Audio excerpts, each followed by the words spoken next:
What is up, you guys? It's Mike here from the N.G.F podcast page, and we are back with N.G.F movie reviews. Today we are talking about A Quiet Place 2. Now, this is a sequel to the 2017 or 2018 surprising hit directed by Jim Halpert himself, John Krasinski, and it also stars his wife, Emily Blunt, and he actually starred in it too. That wasn't his directorial debut. It was his first major film that he directed, with a real modest budget. It came out of nowhere. It really amazed a lot of people, me included, and I thought for somebody who comes from that world of TV comedies, it was really shocking that he was able to make such a suspenseful and tense movie, and he doesn't disappoint in the sequel. The sequel is just as tense, if not even more tense, because they have expanded a lot of the set pieces. The first one, it was isolated to their farmhouse, and just that by itself was nerve-wracking enough, and this one they expanded to a lot more set pieces. What I love about these movies is every single simple sound that is made, you're on the edge of your seat no matter what, which is something you don't really think about when you're watching movies. Even standard horror movies, you don't really think about every sound until you hear the killer or something like that. But in this one, they set up the world so well where you literally feel in the world, where you start getting nervous when you hear a creak or when you hear a pipe being hit or a little tiny crack of a leaf,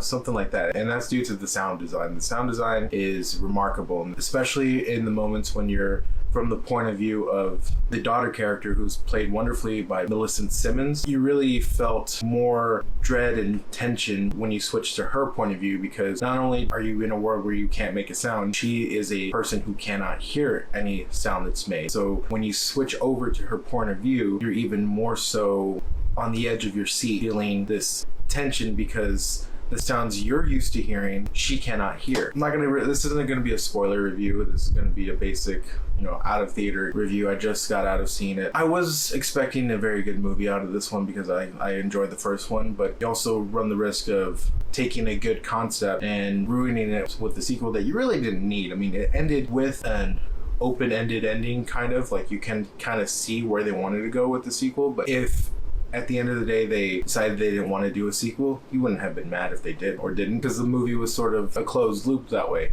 And an interesting thing they did in this movie was started off on day one.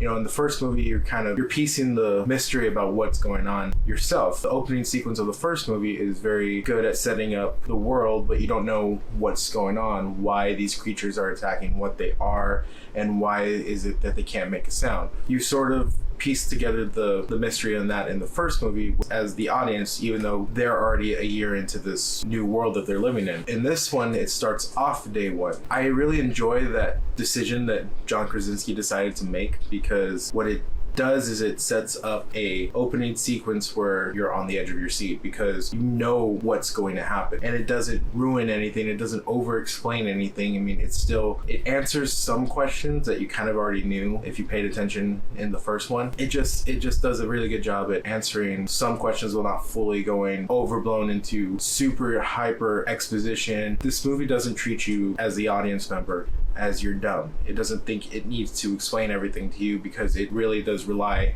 heavily on the fact that you can piece together what is going on. And it carries over from the first one into this one, where you kind of understand where the world is with just character interactions and just minimal dialogue. And this movie has a lot more dialogue than the first one did, because they are able to set up scenarios where it makes sense that the characters can talk to each other. In the first one, it was some parts where you can actually hear what they were saying, but it was mostly communicating via sign language, and that was something special too, because you can sort of feel connected to the characters a little bit more as a family. And this one, they set it up to where you can actually hear dialogue, and then you can also see interactions with characters that you really didn't see in the first one. I won't give away the ending, but it really does pay off in the end. I don't really have much negative things to say about this movie. There's just a couple of dumb decisions that characters make, and it's your typical cliche, oh, why are they doing this in a horror movie? I'm not gonna really park too much on that, because it happens and you kind of get over it really quick. It doesn't totally bring the movie to a halt, and it doesn't totally ruin the characters either. It's just in the moment you kind of understand why the character makes the certain decisions that they do. It doesn't really hamper the story down too much. But that's really pretty much the only negative about this movie. The acting is like on a whole nother level in this movie, which I've always been a Cillian Murphy fan ever since I've seen him in 28 Days Later and the Dark Knight trilogy, and I tried getting into Peaky Blinders. I watched the first couple seasons, but I kind of fell off the Peaky Blinders train. He is phenomenal in this movie. What I liked too is John Krasinski, then, because in the first one it was him and his wife, and you really focus on their characters, and they decided to actually make Cillian Murphy more of a central character in this movie, and it really pays off because his performance is just astonishing, especially with the little amounts of dialogue that he has. I mean, it's really more of a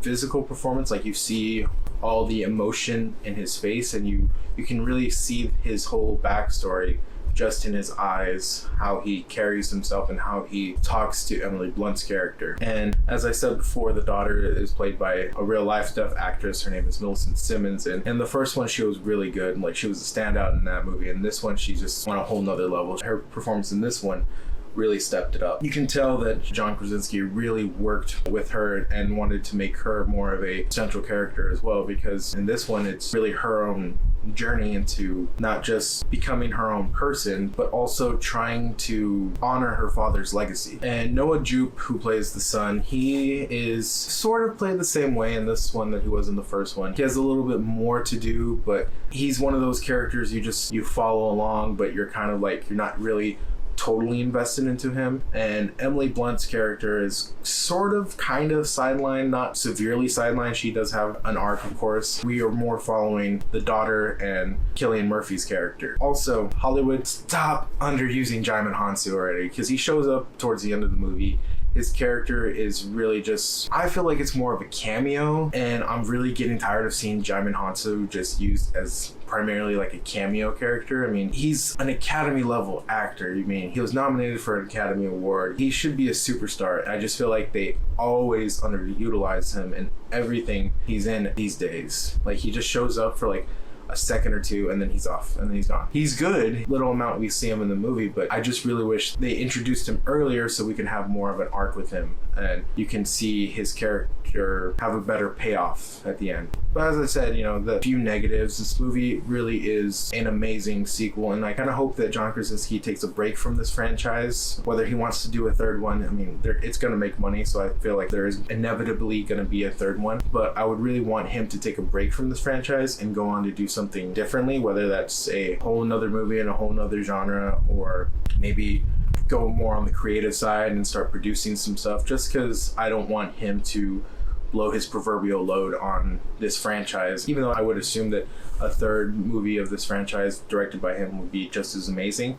You run the risk of him getting that burnout on just one specific franchise. It's just really amazing to see these guys like John Krasinski, Jordan Peele. They come from this comedy background. I know John Krasinski is not a stand-up comic. He was more of he's an actor he was on probably one of the best sitcoms of our generation with The Office. It's just amazing to see how his career progressed from being an actor to being a really good writer-director. And this one he wrote solo. The script is really strong. It's a really, really good script. It does a lot without having to over-explain things, and that's a problem that a lot of horror movies have. They fall into that exposition trap. I really enjoy that they never had a moment where they had a character pop up, whether it was secondhand background exposition like news reports or anything like that. It was all, done subtly in the first one. In this one, you start to learn more about what's going on just by watching characters interact. You're just watching it unfold from their eyes, and you know exactly what's going on. And it's also helped because you've seen post-apocalyptic movies before, so you can sort of assume that's the road they went down. If I had to give this movie a rating, I guess I would give it 8 out of 10. I could see myself watching this movie again. I feel like there's a lot going on that warrants a rewatch, not just because you want to figure out what's going on, but just the small character moments. It's really a character-centric movie, and I feel like John Krasinski is a very good director of actors, being that he is an actor himself. He knows how to pull these performances out of these actors. He's probably had to get those director notes himself for years as an actor. Well, guys, if you decide to check out this movie, go ahead and let me know what you thought about it in the comments down below. Go ahead and like and subscribe if you haven't already. Please follow us on all of our social medias. This is Mike from the N.G.F podcast page. Thank you and take care.